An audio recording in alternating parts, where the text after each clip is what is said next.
Comme ça a été dit à l'instant, en effet, nous sommes dans ces quelques jours qui précèdent Yom Kippour, Yom Kippourim, si on regarde le texte, le jour que l'on traduit de manière générale par le jour des expiations. Et c'est vrai que d'abord, savoir prendre le temps pour se préparer à ce jour est extraordinaire. Rappelons-nous le texte de la Gemara qui nous dit « Ashrechem Israël » soyez heureux, clan d'Israël, de savoir devant qui vous vous purifiez, devant Melech Malchei Amlachim, devant le roi de l'univers, devant Akadosh Baruch Hu.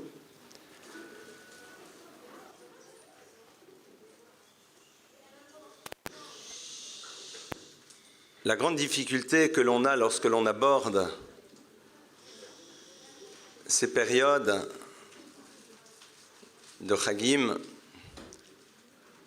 c'est de savoir faire preuve de ce que j'appellerais de Hitratshut, c'est-à-dire de savoir repenser le rapport que l'on va avoir aux choses, de faire en telle sorte que nous puissions en sortir avec des énergies renouvelées. Et pour cela, suivant l'enseignement de Rav Wolbe, eh bien, ce ne sont pas avec des grandes actions que nous allons pouvoir justement construire quelque chose, mais avec des toutes petites choses. Le jour de Kippour, nous allons faire pendant une journée abstraction de notre réalité corporelle,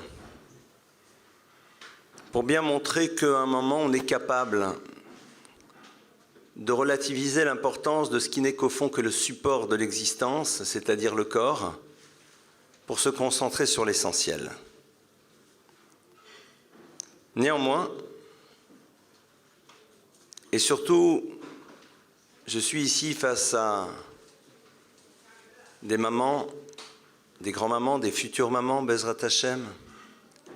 Et c'est vrai que je ne peux pas, bien sûr, en tant qu'homme, percevoir et ressentir comment vous vivez les choses, mais je vais essayer de partager avec vous juste quelques réflexions sur comment, au fond, faire en telle sorte que les choses, eh bien, nous apportent. Ça fait un certain nombre d'années que, à Shavuot, je me retrouve à Deauville. Ne me demandez pas pourquoi, c'est une longue histoire. Ça fait, je crois maintenant 10 ans que chaque année, je me retrouve à Deauville pour donner des cours, la veillée de Shavuot et pendant les journées de Yom Tov. Très sympathique. L'année dernière, j'ai fait une rencontre très intéressante. À la sortie du Beth Knesset, j'ai rencontré un jeune homme qui me dit « Rav Lemel, ça me fait plaisir de vous voir. » Je lui ai dit ben, « Moi aussi. » Il m'a dit « Non mais, vous ne savez pas pourquoi ?» Ben, ok, ça m'intéresse de le savoir. Il me dit « Parce que vous représentez pour moi un rendez-vous. » Comment cela? Il dit ben, « Moi aussi, ça fait des années que je vais à Deauville. Et je sais que je vais vous retrouver pour des cours. » Alors moi, je m'attendais bien sûr qu'ils me disent « Et comme j'adore vos cours. » Non, c'était pas... Mais non, c'était pas du tout ça qu'il m'a dit. Il me dit « Et donc... » Au fond, c'est comme un point de rendez-vous dans lequel je réfléchis où j'en suis cette année par rapport à l'année précédente.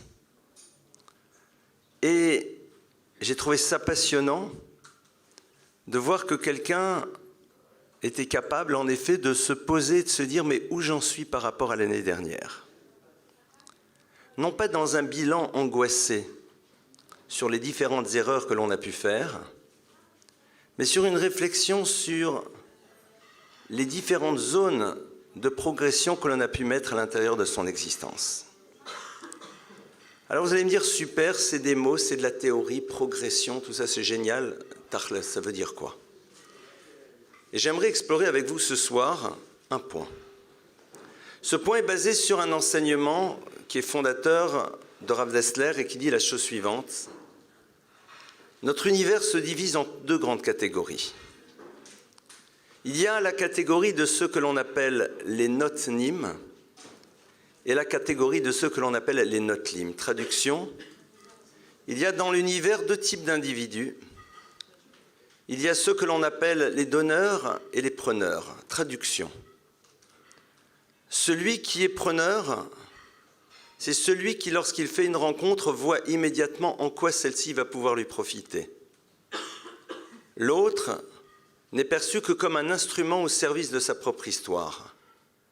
Et c'est la raison d'ailleurs pour laquelle parfois il va lui donner, parce que ça lui permet de se l'approprier, pour que cette personne serve encore plus ses propres désirs. Le preneur n'est pas nécessairement celui qui est le premier au buffet et qui cherche à tout récupérer. C'est celui qui, au fond, se voit comme étant la finalité de sa propre existence et qui, quelque part, réfléchit en quoi les univers qu'il traverse vont lui permettre à un moment d'avoir ce qu'il désire. Le donneur, c'est celui qui, au fond, se pose une question. Je me dois d'être le vecteur d'une réalisation à l'intérieur de ma vie. Comment et de quelle manière puis-je en effet apporter quelque chose à l'univers dans lequel je me trouve à travers mon existence et mon histoire? Et donc, à partir de cela, quelles que soient les rencontres, sa préoccupation numéro 1 est de savoir en quoi il peut apporter quelque chose aux univers qu'il croise. Alors, je vous demande, si ça ne vous dérange pas pour l'instant, de ne pas réduire cela à « je donne », l'acte du don. On va essayer d'avoir une réflexion plus globale. Et pour cela, j'aimerais d'abord vous raconter une histoire que vous avez peut-être pour certaines déjà entendue. C'est une histoire vraie. Il m'arrive, et je le dis souvent, de raconter parfois des histoires qui sont fausses, mais comme elles sont belles, je les raconte quand même et je précise qu'elles n'ont jamais eu lieu. Celle-ci est une histoire vraie. Cette histoire se passe aux États-Unis il y a un bon nombre d'années, dans une communauté quelconque. Et le rabbin de cette communauté voit qu'il y a un couple qui s'est installé, une famille, qui commence à fréquenter la synagogue, il les découvre, ils échangent avec eux. Et puis, il fait un constat au bout de 2-3 ans. Il voit que le mari, qui va régulièrement à la synagogue, chaque fois que ce sont les fêtes, ça peut être Pessah, Shavuot, Sukkot, Rosh Hashanah, Yom Kippour, eh bien, il y a un moment dans lequel il quitte la synagogue. Quel est ce moment? Birkat Kohanim. Vous savez qu'en effet, dans la tradition ashkénaze, on ne fait Birkat Kohanim qu'aux fêtes, à l'extérieur d'Israël. Donc ce n'est pas quelque chose qui va pouvoir opérer immédiatement. Il constate qu'il sort. Alors bien sûr, il se dit c'est peut-être un Kohen qui ne peut pas bénir, il se renseigne, non, il n'est pas du tout Kohen. Bon, ok. Et puis un beau jour, cet homme se retrouve être invité chez lui avec son épouse. Et puis, à un moment, il se retrouve seul avec lui, il lui dit « Je suis désolé, ne le prenez pas mal, j'ai juste une petite question, mais vous n'êtes pas obligé d'y répondre. Est-ce qu'il y a une raison pour laquelle vous ne voulez pas assister à Birkat Kohanim ?» Cet homme le regarde, lui dit « Bien sûr ». Et le Rav se tait, et cet homme lui dit « Eh bien, si vous voulez, je vais vous l'expliquer. » Il lui dit « Mais en préambule, il faut que je vous montre quelque chose. » Il enlève sa veste et remonte la manche gauche de sa chemise et lui présente ce que certains appellent leur numéro de téléphone, c'est-à-dire il lui montre où il a été dans les années noires. C'est un ancien d'Auschwitz. Vous savez, j'ai eu le privilège triste mais exceptionnel de grandir dans une synagogue dans laquelle, lorsque j'étais enfant et que j'allais tous les matins au Beth Knesset, je devais avoir 9-10 ans, eh bien j'ai eu ce privilège tous les jours de voir bon nombre de juifs qui, lorsqu'ils levaient leur manche de chemise pour mettre leur téphiline, eh bien leur numéro était gravé. Quand vous voyez cela, quelque part, eh bien, il y a des questions sans réponse peut-être, mais elles ne vous empêchent pas de construire et d'avancer. Et cet homme donc lui montre cela et lui dit, nous étions à Auschwitz et Pessar 44, dans nos baraquements, un de nos compagnons dit, nous allons faire un seder. Alors je ne vais pas rentrer dans les détails. On va faire un seder. Quel seder? On essaye de cuire des pseudo-matzot, de faire une forme de vin, que sais-je. Et on se retrouve, et chacun se rappelle d'une partie de la Haggadah par cœur, et on dit et on chante. Et au milieu de la soirée, malheureusement, à l'improviste rentre un Allemand et comprend ce qu'il se passe. À ce moment-là, comme ils avaient l'habitude de faire, il prend un d'entre nous et il dit, si celui qui a organisé ne se dénonce pas, c'est lui que l'on exécute. Et celui qui a organisé se lève et dit, c'est moi. La sentence tombe immédiatement.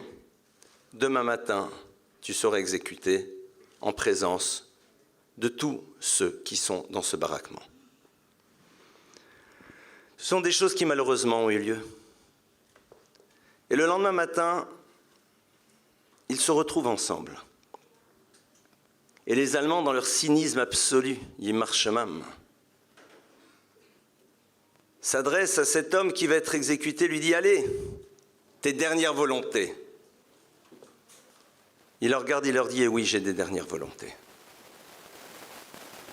Il détourne son regard et regarde ses frères et leur dit, mes frères, je suis là et j'aimerais tellement vous donner quelque chose. Tellement. Je voudrais vous donner encore quelque chose, mais qu'est-ce que je peux vous donner? Je n'ai rien. Strictement rien. Et il les regarde et il dit, mais si, j'ai quelque chose que je peux vous donner. Je suis Cohen et je vais vous bénir. Et il lève ses mains et fait Birkat Kohanim.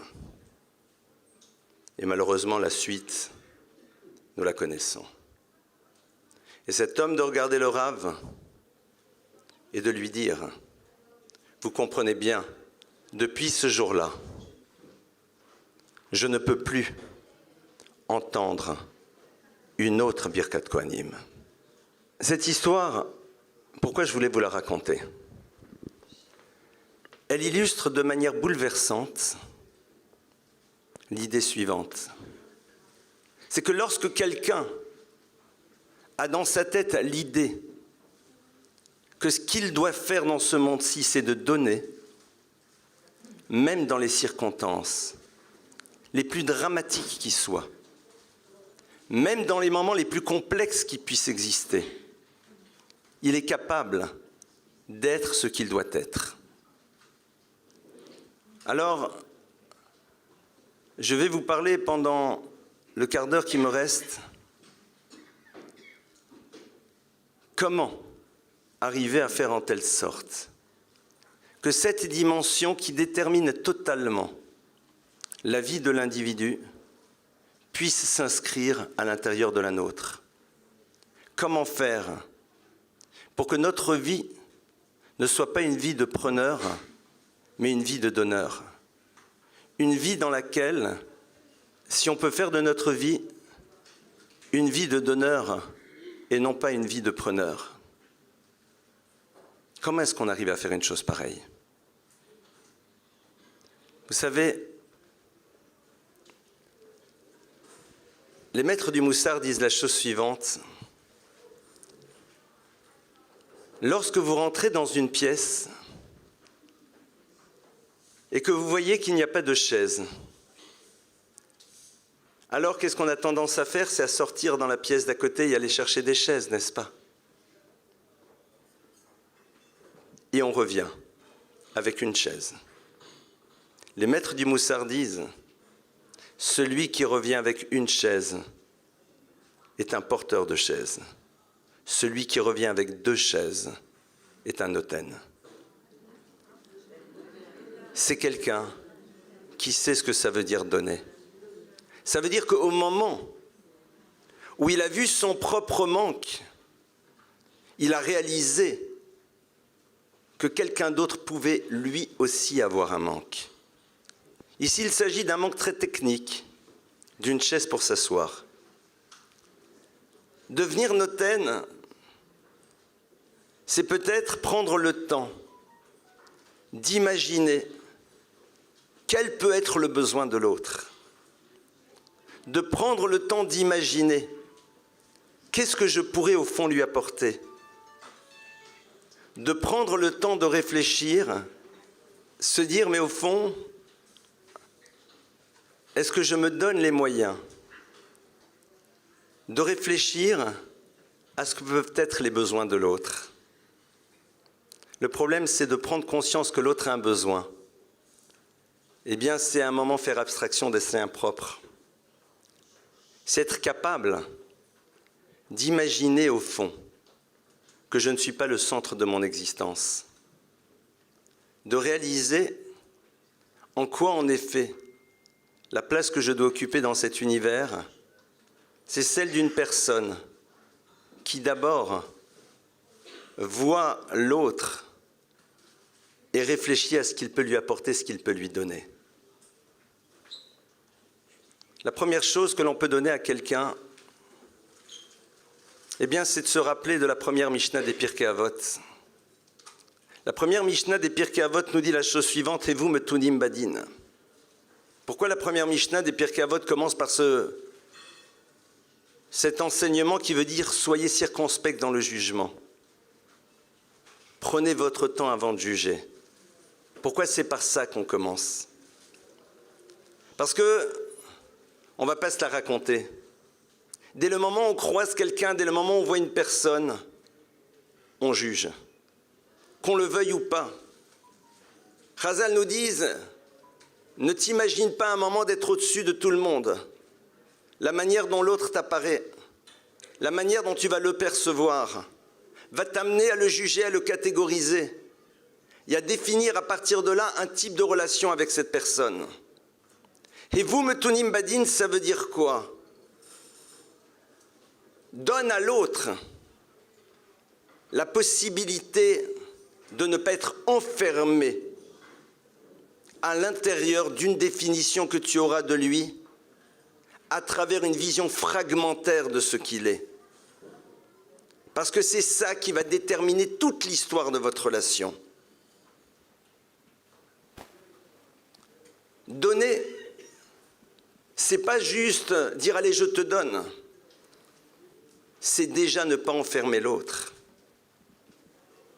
On est dans un monde dans lequel on construit des relations qui seront déterminées essentiellement par des premiers regards, par des appréciations qui sont déterminées elles aussi par des moments de vie, mais qui quelque part nous empêchent de découvrir totalement l'autre. Et donc à partir de ce moment-là, lui donner la possibilité d'être ce qu'il peut être, parce que tout simplement nous l'avons enfermé à l'intérieur d'une définition. Et vous le savez en tant que maman, lorsque l'on enferme l'autre dans une définition, il devient la plupart du temps ce que l'on a défini de lui. Lui donner la possibilité d'être ce qu'il peut être en ne l'enfermant pas à travers un regard, à travers un jugement. Nous avons dit qu'en effet, Yom Kippour, c'est le jour dans lequel nous allons réfléchir aux zones de progression qui ont été les nôtres. Je suppose que les autres rabbanim qui vont arriver après, eh bien, auront la possibilité de pouvoir plus développer la notion de tchouva et de ben adam la chavero ben adam la comme ils le feront, la makom ils le feront superbement bien, je n'en ai aucun doute.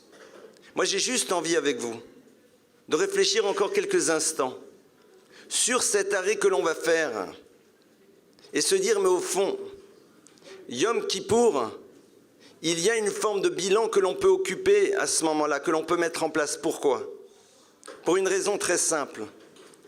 C'est que on a un point de repère, on a un point de référence. Où j'en suis par rapport à ce point-là? Quelles ont été mes zones d'évolution?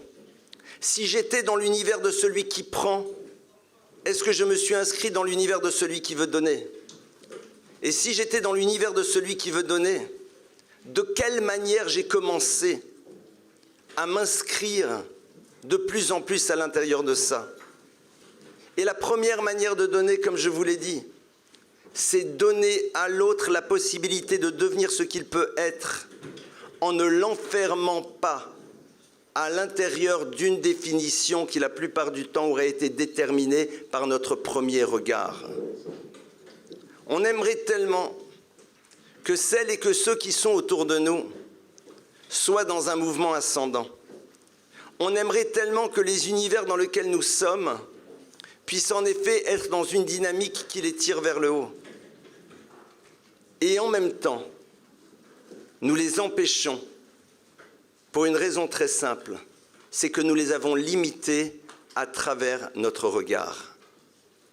Limités à travers notre regard. Cet univers-là, de la Neutina, qui commence d'abord par justement ne pas enfermer l'autre en ses possibilités d'être, à travers le regard que l'on porte sur lui, et qui va influer ses possibilités d'existence. Parce que tout simplement, l'autre va percevoir, va ressentir, et au moment où il le perçoit et il le ressent, eh bien quelque part, il est enfermé. Et après, on va faire des dons, et on va répondre présent pour des actions de charité. Superbe, mais quelque part, on est passé à côté de l'essentiel. Mais si je dis de cela que c'est un élément important, c'est aussi dans le regard que l'on se porte à soi-même. Le regard que l'on se porte à soi-même, parce que se donner, c'est ne pas s'empêcher de devenir ce que l'on peut être. On s'empêche de devenir ce que l'on peut être lorsque l'on a une vision fragmentaire de nous-mêmes qui passe essentiellement à travers des éléments de vie et non pas l'intégralité de ce que nous sommes. J'ai eu le privilège de connaître un maître qui s'appelait Rav Moshe Soloveitchik. Rav Moshe Soloveitchik a été sans doute un des maîtres les plus remarquables que notre génération a connus. Il était la référence absolue en Europe. Il vivait à Zurich. Rav Moshe Soloveitchik, qui était un maître dans le plein sens du terme, était quelqu'un qui, lorsqu'on venait le rencontrer, et on pouvait éventuellement lui exposer, pardonnez-moi, un dysfonctionnement, un élément qui ne nous plaisait pas de nous-mêmes, eh bien, disait cela, et je vous le traduis en français. Il disait « Et alors ?» Alors, je dis « Mais attends, et alors vous avez vu ce que je vous ai raconté Ok. D'accord. Ce que tu viens de me dire est une problématique à régler chez toi. Mais pourquoi as-tu décidé de t'enfermer à travers une définition de toi qui passe à travers un événement de ton existence? Pourquoi as-tu décidé que tu étais limité à cet instant T de ta vie? Cet élément que tu as découvert qui ne va pas chez toi doit représenter pour toi un vrai moment de bonheur, parce qu'il est la porte ouverte vers le chemin que tu vas devoir entreprendre. Cette démarche-là, qui va être fondamentale pour nous, doit l'être aussi vis-à-vis de l'autre. En enfermant l'autre, on l'empêche de devenir ce qu'il peut être. En s'enfermant soi, on s'empêche aussi de devenir ce que l'on peut être. Ce que l'on découvre de nous-mêmes qui nous pose problème, c'est l'ouverture vers un mouvement d'existence. Et lorsque l'on découvre chez l'autre quelque chose qui peut nous poser problème, c'est une proposition qui nous est faite pour être capable justement de prendre de la distance est de voir l'autre dans sa globalité, et non pas à travers le prisme d'un élément qui, quelque part, nous révèle notre désir d'enfermer l'autre pour ne pas lui donner la possibilité de devenir pleinement ce qu'il doit être. Et ça, c'est un travail ultra concret que l'on peut mettre en place. C'est quelque chose qui est très simple. Vous savez, on se retrouve dans des lieux, dans des synagogues, là où vous voulez. On voit et on observe. Posons-nous la question. Quelles sont les premières choses que l'on remarque et quelles sont les premières interprétations que l'on fait? Et on va constater que malheureusement souvent, la première lecture que l'on a tendance à faire, c'est une lecture en option basse. Posons-nous la question, comment se fait-il que nous n'ayons pas été capables de créer une lecture en option haute? Comment se fait-il que lorsque nous voyons des personnes, nous repérons avant tout l'élément qui nous permettront de les catégoriser, au lieu de réussir à voir tous ces autres éléments qui permettront de créer une forme de dilution d'autres choses pour avoir une vision belle. Être capable de faire cela aussi par rapport à cela, à soi-même. Se donner à soi, c'est s'offrir cette liberté de pouvoir s'ouvrir à ce que l'on peut être. Mais vous allez dire, mais vous avez vu ce qui ne va pas. Et alors? Et alors? Et alors? Ne te définis pas à travers cet événement de vie. Ne te limite pas à être un moment d'existence. Et au contraire, sois heureux d'avoir découvert à travers ce que tu crois être un échec, ce qui va être le support sur lequel tu vas construire ton histoire. Nos éléments de difficulté sont ceux sur lesquels on bâtit ce que l'on va être réellement. Cet état d'esprit-là, c'est l'état d'esprit peut-être qu'on pourrait essayer d'inscrire de manière ultra concrète pendant cette période de Kippour. On est ici dans quelque chose qui, comme je vous l'ai dit, c'est de l'ultra concret. Peut-être que lorsque l'on parle de tchouva, c'est se donner les moyens d'appréhender, de poser un autre regard sur la vie, sur l'autre, sur soi-même. Se donner les moyens d'appréhender les choses de manière différente. Voilà ce que j'avais envie de vous proposer de vivre et d'essayer de mettre en place. Ce sont des choses qui, quand on les entend, nous paraissent être extrêmement simples, mais qui, dans la réalité du quotidien, sont parfois légèrement plus complexes. Alors je vous propose techniquement de faire quelque chose de très simple. Lorsque on va se retrouver dans cette observation et ce bilan sur soi-même, se dire avant tout, lorsque Kippour rentre, je décide de m'applaudir. Je décide d'applaudir toutes ces parties belles qui vont être présentes face au Créateur de l'univers, qu'elles soient clairement présentes face à moi, que j'en ai une conscience clairement et aiguë. Oui, j'étais capable de gérer les stress familiaux. Oui, j'étais capable de m'énerver, mais de me poser une limite. Oui, j'étais capable de faire un certain nombre de choses, même si ça n'a pas été ce que j'aurais voulu faire. Et tout ça, c'est l'expression de ma grandeur. C'est ce qui nous permettra par la suite d'arriver beaucoup plus facilement à être dans la découverte de ces éléments sur lesquels Ramoshe Soloveitchik disait « oui et alors ?» et d'y voir des nouveaux défis, des nouveaux combats. Se dire « c'est génial !» Je sais que j'ai un problème avec le mensonge, avec la jalousie, avec que sais-je. Génial! J'ai identifié, donc je sais sur quoi je vais me battre. Et je veux m'inscrire dans l'univers du donneur. Je ne veux pas enfermer l'autre à travers mon regard. Je veux lui donner la possibilité de devenir ce qu'il doit être. Je m'offre cette liberté d'être dans une autre lecture de ce que je vois, dans cette liberté de pouvoir à un moment donner à l'autre la liberté d'être ce qu'il doit être. Et peut-être que si on entreprend ça de manière très sereine, step by step, chacun à notre niveau, eh bien, les bilans d'année en année seront des bilans qui tendront vers le haut, c'est ce que je nous souhaite. Et je nous souhaite donc que cette année soit inscrite pour chacun d'entre nous, sous le signe de cette dynamique de la neutina, du don qui nous permettra en effet de faire grandir le Klal Yisraël et notre histoire et d'amener à la Goula b'mehera b'yameinu. Amen v'amen.